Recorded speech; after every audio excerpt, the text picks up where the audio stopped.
Nous célébrons cette année le 150e anniversaire du Canada. Pour comprendre la signification de cet anniversaire, il faut remonter au 1er juillet 1867. Ce jour-là, des colonies britanniques se regroupent et forment ensemble une fédération. Elle est alors constituée de 4 provinces, le Nouveau-Brunswick, la Nouvelle-Écosse, l'Ontario et le Québec.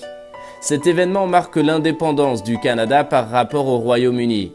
À l'occasion de cet anniversaire, nous voulons mettre en lumière le rôle fondamental des pères fondateurs du Canada, qu'on appelait jadis la Nouvelle-France. Parmi eux, Jean de Brébeuf, un missionnaire jésuite devenu saint patron du Canada. Pour nous parler de ce missionnaire, des jeunes de la paroisse Saint-Jean-Baptiste de Montréal ont rencontré le père Jacques Monnet. Il est historien aux Archives nationales des Jésuites du Canada. Saint Jean de Brébeuf est le mieux connu de tous les Jésuites qui sont venus en Nouvelle-France au XVIIe siècle. D'ailleurs, c'était un parmi les premiers arrivés en 1625, avec le père Charles Lallemand, puis Edmond Massé, qui est arrivé, lui, en Acadie en 1611. Alors, Saint Jean de Brébeuf est arrivé en 1625, et puis son enthousiasme pour la Nouvelle-France, c'était la conversion des Amérindiens, et plus précisément les Hurons. Champlain avait fait un traité avec les Hurons, et une partie de l'entente avec Champlain, c'était que les Hurons accueilleraient des missionnaires. Saint Jean de Brébeuf était parmi ceux-là, les premiers arrivés. Oui.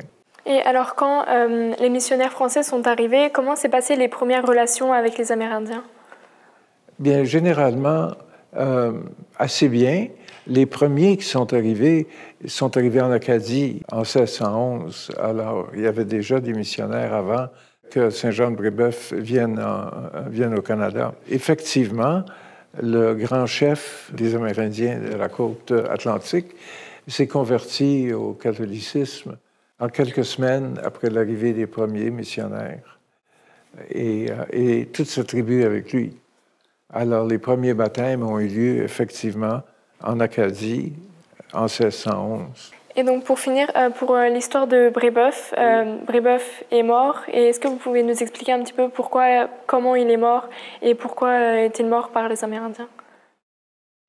Oui, bien, les Jésuites en Huronie se sont trouvés mêlés avec les intérêts des Hurons. Et les Hurons et les Iroquois étaient en guerre depuis longtemps. Donc, quand les Iroquois ont envahi la Huronie, ils ont capturé Saint Jean de Brébeuf, Saint Gabriel Lallemand et plusieurs Jésuites qui étaient là, qui étaient devenus leurs ennemis parce qu'ils étaient les alliés des Hurons.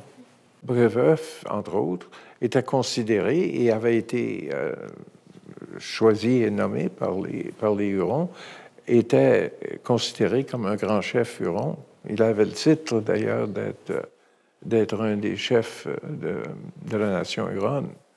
Alors, évidemment, quand ils ont pris des prisonniers, ils ont capturé Brébeuf, l'Allemand et plusieurs autres, éventuellement, et ils les ont mis à mort. Oui. Donc, il est mort martyr, c'est ça, des Alors, Iroquois? c'est ainsi qu'ils ont été torturés et assez sévèrement, il faut dire. Et puis, et en fin de compte, brûlés, oui. On a pu prouver qu'il était mort pour la foi. C'est ce qui en faisait un martyr. Et lui et 7 autres compagnons qui ont été mis à mort pour la foi ont été canonisés en 1930. Depuis la reconnaissance de son martyre et suite à sa canonisation, Jean de Brébeuf a laissé derrière lui un grand témoignage de foi. En 1940, 10 ans après avoir été canonisé, il est déclaré saint patron du Canada. Sa fête est célébrée chaque année le 19 octobre.